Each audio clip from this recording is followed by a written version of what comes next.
आज का हम ये वीडियो स्टार्ट करते हैं बीजांड के विकास से, डेवलपमेंट ऑफ ओव्यूल। इसके पहले हमने ओव्यूल का स्ट्रक्चर देखा पूरा डिटेल। अब देखते हैं कि उसका विकास ओवरी के अंदर किस तरीके से होता है। इस तरीके से हम लोग देखते हैं कि जिस तरीके से क्या बोलना चाहिए, ये ओवरी का एक शेप है, ठीक है। ये किस तरीके से रहता है, मतलब ये बहुत ही छोटा है, ठीक है, बहुत ही छोटा रहता है ओवरी के अंदर। इस तरीके से इसका विकास होता है। तो सबसे पहले इसका विकास क्या होता है, एक इमेच्योर जो ओवरी रहता है, ओवरी भी धीरे धीरे विकास करते रहता है और साथ ही साथ जो बीजांड होता है वो भी विकास करते रहता है। तो सबसे पहले क्या कर, एक प्लेजेंटा के समान संरचना निकलता है, ठीक है। एक प्लेजेंटा के समान ये जो ओवरी है, ठीक है, ये ओवरी है। ओवरी का जो ये वॉल होता है, वॉल से एक उभार निकलता है, ठीक है। उभार किस तरीके से रहता है, वो प्लेजेंटा यानी कि एक रस्सी के समान एक संरचना धीरे धीरे निकलती है और वो आगे विकसित होते जाती है। विकसित होकर वो इस तरीके से कुछ ट्रायंगल शेप बना लेती है, ठीक है। इस तरीके से इसमें बड़ा दिखाया गया है, ठीक है। कुछ इस तरीके से ट्रायंगल शेप बना लेती है। फिर उसके बाद ये धीरे धीरे और आगे विकसित होते जाता है। तो ये क्या है, एक यंग न्यूसेलस है। इसके नीचे से फिर क्या निकलने लगता है, इस तरीके से आप लोग देख रहे हो। यह आगे विकसित होकर क्या है, इंटेगुमेंट का यानी कि अध्यावरण का, इसके चारों ओर, सॉरी चारों ओर नहीं, मतलब एक जगह को छोड़ कर क्या है, चारों ओर ये उभारों का घेराव होता है। तो यही आगे विकसित होकर क्या करते हैं, ये पूरे न्यूसेलस को एक जगह पर छोड़कर पूरा घेर लेते हैं। तो इस तरीके से आप लोग देख सकते हो किस तरीके से इसका विकास हो रहा है धीरे धीरे। जैसे जैसे ये विकास की क्रिया बढ़ते जाएगी तो ये पूरी तरीके से मतलब एक विकसित ओव्यूल में कन्वर्ट हो जाता है। तो इस तरीके से आप लोग देखोगे तो इसके अंदर ये न्यूसेलस है। न्यूसेलस के अंदर जो एम्ब्रियो है अभी वो विकसित नहीं हो पाया है, या फिर इस डायग्राम में नहीं दिखाया गया है, मेनली ओव्यूल को ही दिखाया गया है। तो इस कंडीशन में देख सकते हो कि आउटर ये इंटेगुमेंट है, उसके अंदर वाला इनर इंटेगुमेंट है जो कि न्यूसेलस को घेरे हुए है। तो इस तरीके से एक इमेच्योर जो ओवरी रहता है उसी से ही ओव्यूल का विकास होता है। उसके दीवार से क्या है, एक उभार निकलता है, वही उभार आगे क्या है, विकसित होते जाता है। तो इस तरीके से ये ओव्यूल का डेवलपमेंट है। इसमें ज़्यादा कुछ वैसे ना समझने वाली बात नहीं है, ठीक है। अब देख लेते हैं इसका हम लोग इस तरीके से, यहाँ पर है टाइप्स ऑफ ओव्यूल। इसको हम लोग 11th में देखे थे। तो इसके कितने टाइप हैं, 6, ठीक है। इसके कितने टाइप है, 6। इसको आपको पढ़ लेना है, ठीक है, पढ़ लेना है। और आपको याद रखना है इसके एग्जाम्पल कि जैसे ऑर्थोट्रोपस, ठीक है, ऑर्थोट्रोपस टाइप का जो ओव्यूल है ये किस में पाया जाता है, काली मिर्च में पाया जाता है, पान में पाया जाता है, ठीक है। उसके बाद एनाट्रोपस है, इस टाइप का ओव्यूल किस में पाया जाता है, क्या दिया है, मटर है, सेम है, अंडी है, ठीक। इस तरीके से ये इनका एग्जाम्पल आपको याद रखना है और इस तरीके से इनका ये डायग्राम है। अब हम देख लेते हैं मेगास्पोरोजेनेसिस, ठीक। इसके 6 टाइप आपको देख लेने हैं, वो नहीं बता रही हूँ मैं। आइए अब हम स्टार्ट करते हैं मेगास्पोरोजेनेसिस। मेगा यानी कि लार्ज, लार्ज क्यों, क्योंकि जो फीमेल गैमीट होता है उसका साइज क्या रहता है, लार्ज रहता है, इसलिए इसको क्या बोला गया है, मेगा स्पोरो। ये किससे बना हुआ है, स्पोर, ठीक है। स्पोर यानी कि जो बीजाणु है, यानी कि आगे चलकर ये क्या है, स्पोर का फॉर्मेशन करेगा। जेनेसिस यानी कि बनने की क्रिया। तो इस तरीके से मेगा स्पोरोजेनेसिस में क्या है, एक मेगा स्पोर का क्या होता है, फॉर्मेशन होता है जिसका साइज क्या है, लार्ज होता है, मोर देन जो माइक्रोस्पोर है। माइक्रोस्पोर यानी कि मेल गैमीट जो होता है उससे लार्ज होता है कौन, फीमेल गैमीट यानी कि मेगा स्पोर, ठीक। अब चलिए इसका हम लोग देख लेते हैं डेफिनेशन। परिभाषा में क्या दिया है कि मेगास्पोर मदर सेल, ठीक है, मेगास्पोर मदर सेल में मियोसिस डिवीजन यानी कि अर्धसूत्री विभाजन द्वारा क्या होता है, मेगास्पोर बनने की क्रिया ही मेगास्पोरोजेनेसिस कहलाता है, ठीक है, मतलब मैं पहले ही ये चीज़ बताई हूँ। जैसे क्या आता है, माइक्रोस्पोरोजेनेसिस आता है, मेगास्पोरोजेनेसिस आता है। तो यहाँ पर फर्स्ट जो इसका वर्ड है ये क्या है, मेगास्पोर। ठीक है, जेनेसिस यानी बनने की क्रिया। तो इस तरीके से यहाँ पर क्या हो जाएगा, मेगास्पोर बनने की जो क्रिया है वही क्या कहलाता है, मेगास्पोरोजेनेसिस। माइक्रोस्पोरोजेनेसिस में क्या होगा, माइक्रोस्पोरोजेनेसिस, उसमें शुरू में क्या है, माइक्रोस्पोर, यानी कि माइक्रोस्पोर बनने की क्रिया। यहाँ पर जैसे मेगास्पोरोजेनेसिस आता है लिखने के लिए, तो आप लोग मेगास्पोर का डेफिनेशन छोड़ देते हैं और पूरा उसका जो है क्या बोल डिटेल दे देते हैं। तो वहाँ पर उसका डेफिनेशन भी लिखना बहुत ही ज़रूरी होता है। तो यहाँ पर इसको याद करने की ज़रूरत नहीं है, जो लिखा हुआ है उसी को आपको लिखना है। मतलब क्या है, मेगास्पोर बन रहे हैं, लेकिन कैसे बन रहे हैं, उसमें क्या हो रहा है, किन से बन रहा है। ठीक है, ये थोड़ा देखना है आपको। तो मेगास्पोर जो होते हैं वो किससे बनते हैं, मेगास्पोर मदर सेल से। किससे, मेगास्पोर मदर सेल से। और किस डिवीजन के थ्रू, मियोसिस डिवीजन के थ्रू, यानी अर्धसूत्री विभाजन के द्वारा मेगास्पोर का क्या होता है, निर्माण होता है। और यही क्रिया क्या कहलाती है, मेगास्पोरोजेनेसिस। अब ये बात आता है कि यह क्रिया कहाँ होती है। ठीक है, तो कहाँ होती है, ये क्या है, ओवरी है। ओवरी इस तरीके से आप लोग देख रहे हो, ये क्या है, इसका स्टिग्मा है, स्टाइल है, और ये है ओवरी। तो ओवरी में, ठीक है, ओव्यूल के, ठीक है, ये वाला क्या है, ओव्यूल है। कल ही इसका स्ट्रक्चर बताई हूँ। ओवरी में क्या है, ओवरी के अंदर में ओव्यूल है, और ओव्यूल के अंदर में क्या पाया जाता है, एम्ब्रियो सेक पाया जाता है। इस तरीके से ये पूरा एक क्या है, एम्ब्रियो सेक है, एम्ब्रियो सेक। अब ये आप पूछेंगे कि इसमें मेगास्पोर कहाँ गया। देखिए, तो ये जो है कल ही मैं बताई थी, ये क्या है, 8 न्यूक्लिएटेड एक एम्ब्रियो सेक है। तो ये एम्ब्रियो सेक में डायरेक्ट ये बताया गया है कि ये क्या है, एक्सेल है, यानी कि फीमेल गैमिट है। फीमेल गैमिट का फॉर्मेशन, यानी कि ये जो 8 न्यूक्लियस यहाँ पर है, इसका फॉर्मेशन कहाँ से हुआ। ठीक है, ये भी हम लोग डिटेल में देखेंगे। लेकिन ये जो 8 न्यूक्लिएटेड, यानी अभी ये 7 है, ठीक है, जो 7 न्यूक्लिएटेड है, ये किससे बनते हैं, इसी मेगास्पोर से बनते हैं। ठीक है, किससे बनते हैं, मेगास्पोर से।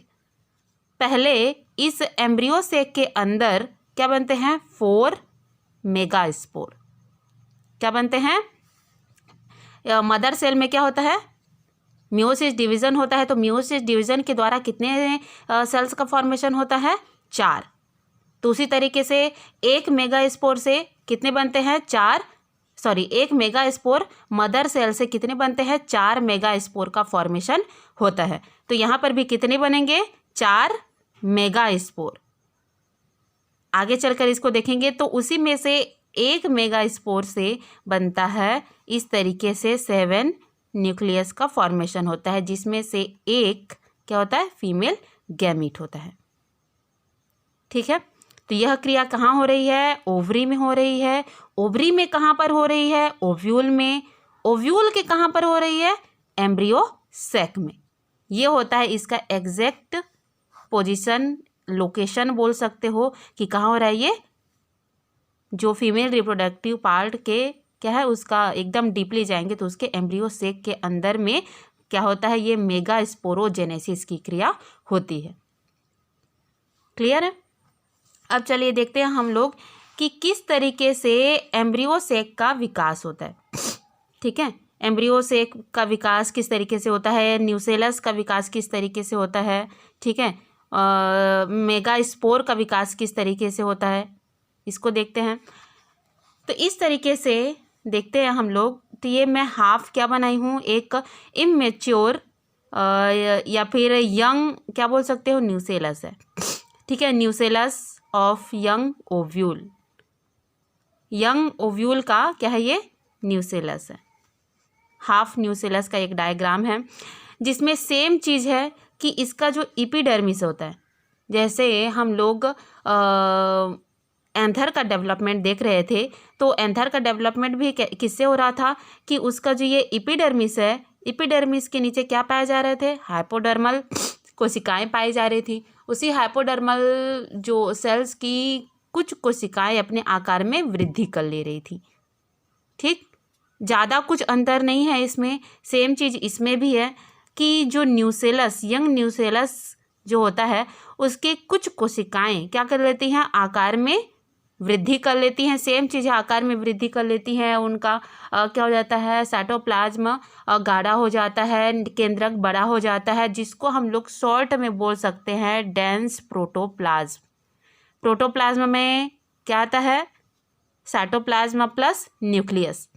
ठीक, तो दोनों को ही आ जाएगा, तो दोनों ही क्या हो जाता है, डेंस हो जाता है। यहाँ पर पूरा ये गाढ़ा हो जाता है, जिसकी वजह से वो बाकी कोशिकाओं से क्या है, अलग दिखाई देने लगते हैं, अलग दिखाई देने लगते हैं। जिनको अब ये जो अलग कोशिका दिखाई दे रहा है इसको क्या बोला जाता है, प्राइमरी आर्कीस्पोरियल सेल। सेम चीज़ उसमें भी बोला जा रहा था, आर्कीस्पोरियल सेल, जो इस तरीके से ये क्या बोलना चाहिए, अपने डेंस प्रोटोप्लाज्म के रूप में ये परिवर्तित हो जाता है, उसको भी आर्कीस्पोरियल सेल ही बोला जा रहा था।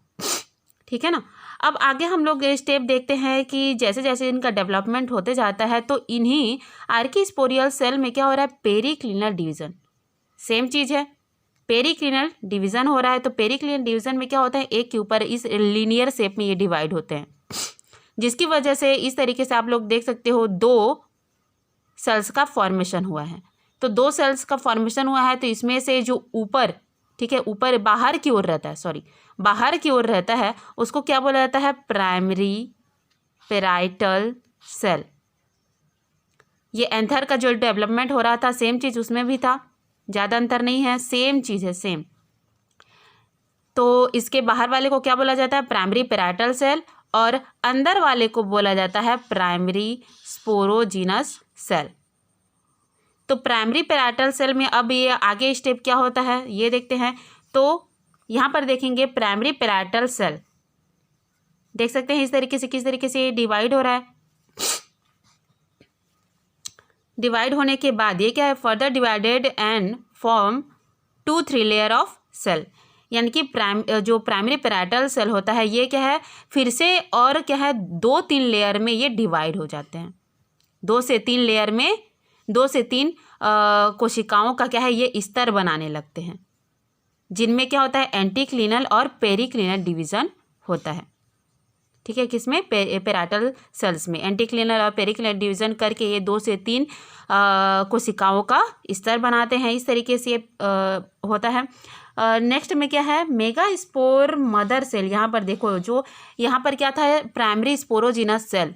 प्राइमरी स्पोरोजिनस सेल और डिवाइड नहीं होता है, सेम चीज़ उसमें भी था कि प्राइमरी स्पोरोजिनस सेल से किसका है, माइक्रोस्पोर मदर सेल का फॉर्मेशन हो रहा था। तो यहाँ पर भी क्या होगा, प्राइमरी स्पोरोजिनस सेल्स में क्या होता है, ये अब किसकी तरह कार्य करने लगता है, sporogenous cell performing as a megaspore mother cell की तरह। यानी कि जो स्पोरोजिनस सेल होते हैं ये किसकी तरह व्यवहार करने लगते हैं, अब मेगा स्पोर मदर सेल की तरह। ठीक है, अब हम देखते हैं कि यहाँ पर किस पे हमें फोकस करना है, जो मेगा स्पोर मदर सेल है। मेगा स्पोर मदर सेल क्या होता है, डिप्लॉइड होता है। क्या है ये, अभी डिप्लॉइड है। सबसे पहले हमने क्या देखा, वहाँ पर मेगा स्पोरोजेनेसिस में क्या हो रहा था, मियोसिस डिवीज़न। तो मियोसिस डिवीज़न उसी में होता है जो पहले से क्या हो, डिप्लॉइड हो। तो ये मेगा स्पोर मदर सेल क्या है, यहाँ पर डिप्लॉइड है, तभी इसमें क्या होगा, मियोसिस डिवीज़न होगा। ठीक, बाकी चीज़ ये पेराइटल सेल को रहने दीजिए, उसका भी हमको कुछ नहीं देखना है। अब हमें देखना है कि यहाँ पर फीमेल गैमेट का फॉर्मेशन किस तरीके से होगा। अब देखते हैं, जो ये diploid megaspore mother cell है इसमें क्या होता है, फर्स्ट मियोसिस डिवीज़न। ठीक, फर्स्ट मियोसिस डिवीज़न, तो इसका जो न्यूक्लियस होता है, ये अंदर वाला न्यूक्लियस है, न्यूक्लियस में मियोसिस डिवीज़न होगा तो सबसे पहले क्या होगा, कैरियोकाइनेसिस। क्या हो रहा है, कैरियोकाइनेसिस। कैरियोकाइनेसिस में क्या होता है, दोनों के न्यूक्लियस डिवाइड होने लगते हैं। डिवाइड होने के बाद सेकंड स्टेप क्या आता है, साइटोकाइनेसिस होता है। साइटोकाइनेसिस में आप लोग देखेंगे कि दोनों के साइटोप्लाज्म भी अब डिवाइड हो चुके हैं। ठीक, अब होता है इनके बीच सेकेंड मियोसिस डिवीज़न।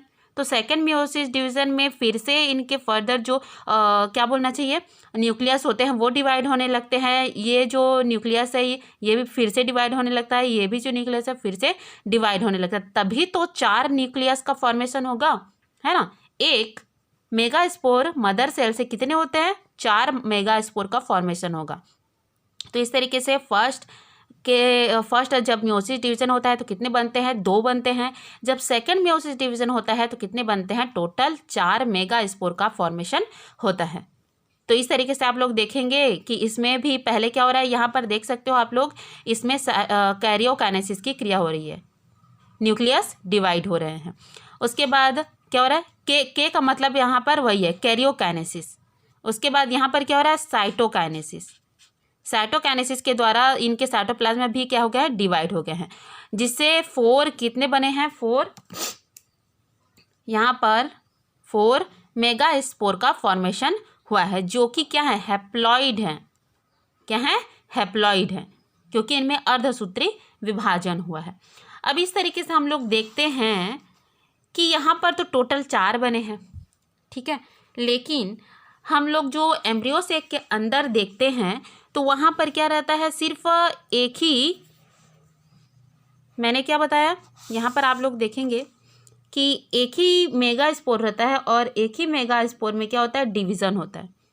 एक ही मेगास्पोर में डिवीज़न के थ्रू इस तरीके से 7 न्यूक्लियस का फॉर्मेशन होता है।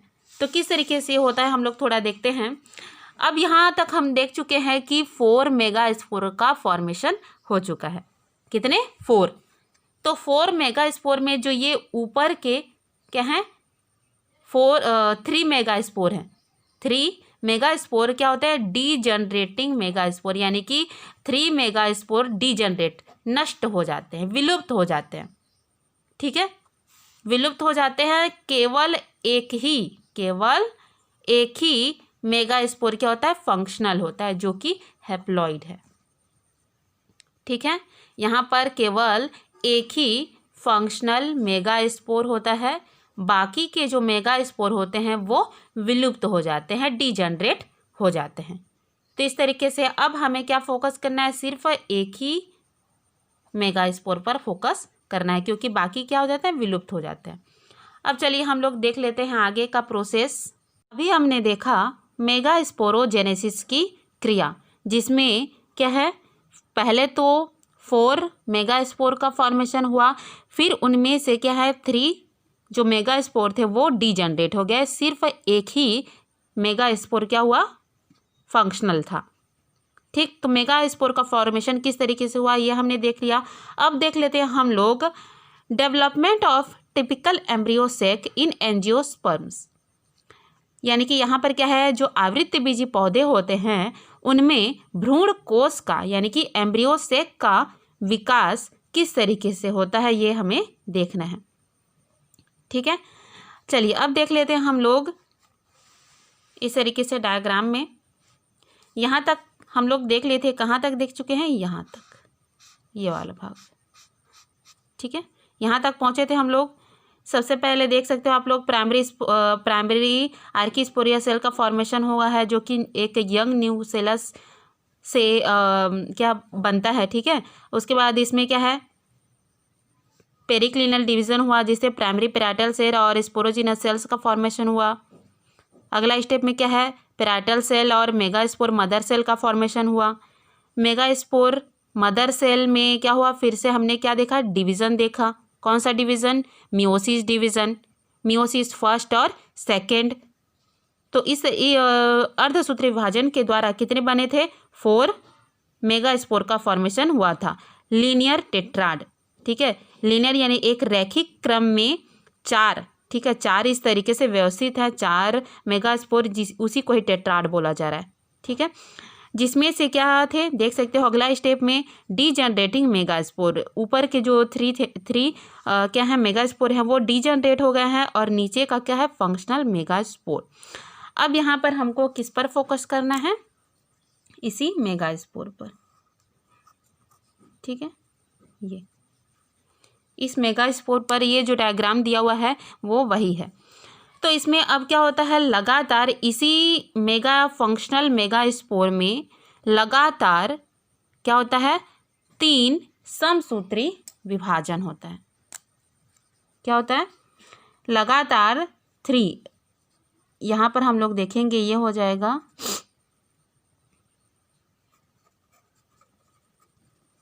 Mitosis first. ठीक है, माइटोसिस फर्स्ट में क्या हुआ, इसके अंदर का जो न्यूक्लियस था ये 2, इनके सिर्फ ये क्या है, ये मेगास्पोर मदर सेल है, इनके सिर्फ न्यूक्लियस का ही डिवीज़न होता है, इनके बीच क्या है, साइटोकाइनेसिस की क्रिया नहीं होती, मतलब इनके चारों ओर भित्ति का निर्माण नहीं होता है। तो इस आधार पर हम लोग देखेंगे फर्स्ट जो माइटोसिस डिवीजन यानी कि समसूत्री विभाजन होता है उसमें 2 न्यूक्लियस का निर्माण होता है। ठीक है, अब देखते हैं हम लोग अगला कि इसमें जब क्या होता है, माइटोसिस सेकेंड, मतलब इस तरीके से नहीं होता, माइटोसिस एक ही होता है ना, जैसे मियोसिस फर्स्ट होता है सेकेंड होता है, वैसा माइटोसिस फर्स्ट सेकेंड थर्ड ऐसा नहीं होता है। मतलब लगातार इसमें क्या है, 3 बार, इसको इस तरीके से बोल सकते हो, 3 बार समसूत्री विभाजन होता है। तो इसी तरीके से फर्स्ट में कितने बने, 2, सेकेंड में कितने हो जाएंगे ये 4, और यहाँ पर हैं थर्ड। तीसरी बार जब इसमें क्या होता है, समसूत्री विभाजन होता है तो 8 न्यूक्लियाई का फॉर्मेशन होता है। यहाँ पर देख सकते हो जब न्यूक्लियस का डिवीज़न होता है तो उनको क्या बोला जाता है, न्यूक्लियाई। कितने बने हैं टोटल, 8 देख सकते हैं आप लोग। फिर ये जो 8 न्यूक्लियस होते हैं ये अरेंज होकर क्या है, विभिन्न प्रकार के सेल्स का फॉर्मेशन करते हैं। जैसे आप लोग देख सकते हो इसमें से जो 3 न्यूक्लियाई होते हैं वे अरेंज हो जाते हैं किस साइड, ऊपर आप लोग देख रहे हैं सिनर्जिड सेल है और नीचे आप लोग देख रहे हैं एंटीपोडल सेल। तो एक चीज़ जब मैं आप लोग को बता रही थी ओव्यूल के डायग्राम में, तो वहाँ पर मैंने एक चीज़ बोला था कि चैलेजा और माइक्रोपाइल क्या होता है, उत्तर दक्षिण रहते हैं, दोनों क्या है एक दूसरे के अपोजिट स्थित रहते हैं। और हमेशा जो सिनर्जिड सेल और एक सेल होते हैं ये किस साइड पाए जाते हैं, जो माइक्रोपाइल होता है। ठीक है, क्योंकि माइक्रोपाइल क्या होता है, वहीं से ही क्या बोलना चाहिए, पोलन ट्यूब का मतलब क्या होता है, पोलन ट्यूब वहाँ से इंटर करता है, पोलन ट्यूब यहाँ से इंटर करता है और यहीं पर क्या रहता है, एक सेल रहता है ताकि उससे वो सीधे आकर फ्यूज हो सके। इसीलिए जो सिनर्जिड सेल और एक सेल रहते हैं वो हमेशा माइक्रोपाइल की ओर ही स्थित रहते हैं और जो एंटीपोडल रहते हैं ये चैलेजा वाले पार्ट की ओर स्थित रहता है। ठीक है, इस तरीके से है ये। तो आप लोग देख सकते हैं यहाँ पर एक और चीज़ बताया गया है कि जो एंजियोस्पर्म होते हैं उसमें चैलेजल जो मेगास्पोर रहता है वही फंक्शनल मेगास्पोर रहता है। यानी कि चलिए यहाँ पर मैं थोड़ा सा बता दे रही हूँ कि ये किस टाइप का ओव्यूल है। ठीक है, जैसे ओव्यूल का हम लोग टाइप देखे थे ना, तो उसमें ये ओव्यूल का जो है ये ऑर्थोट्रोपस टाइप का ओव्यूल है जिसमें ये सीधा बनता है।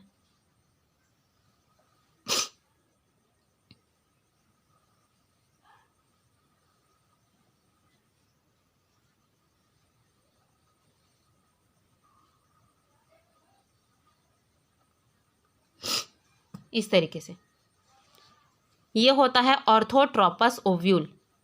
ठीक है, जिसमें आप लोग देखेंगे तो मेगास्पोर में क्या होगा, ये इस तरीके से है, तो इसका माइक्रोपाइल किधर है, ऊपर की ओर, ये है माइक्रोपाइल और नीचे ये चैलेजा।